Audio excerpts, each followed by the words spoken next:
எனக்கு வாழ்க்கை கொடுத்தவன்டா ஆர்சிபி. என்ன உலகத்துக்கு காமிச்சவன் ஆர்சிபி.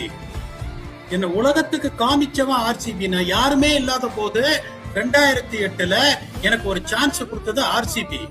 அங்க நான் வேலை செய்யறத பார்த்து ஒரு 4 சவுத் ஆப்பிரிக்கன்ஸ், எங்க coach Ray Jennings, Mark Boucher, Jacques Kallis, Dale Steyn South ஆப்பிரிக்காக்கு எடுத்துட்டு போனாங்க. எனக்கு வாழ்க்கை கொடுத்தது ஆர்சிபி. நான் ஆர்சிபியை சப்போர்ட் பண்றது எவனும் கேள்வி கேட்க கூடாது. எவகிட்டையும் பர்மிஷன் கேட்டு நான் ஆர்சிபியை சப்போர்ட் பண்ணும் அப்படின்ற அவசியம் எனக்கு கிடையாது. நான் ஒரு நாணயமான ஆளு. எனக்கு வாழ்க்கை கொடுத்தது ஆர்சிபி, எனக்கு வாழ்க்கை கொடுத்தது சவுத் ஆப்பிரிக்கா.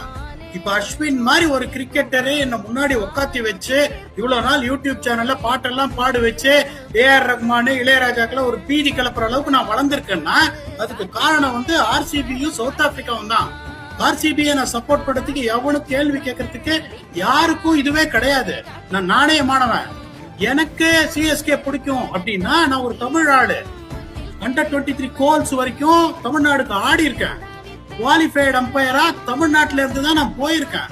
தமிழ்நாட்டுல படிச்சு வளர்ந்திருக்கேன். ஆர்சிபியா சிஎஸ்கேனா my support will always be RCB first அப்படின்னு தான் நான் சொல்லியிருக்கேன்.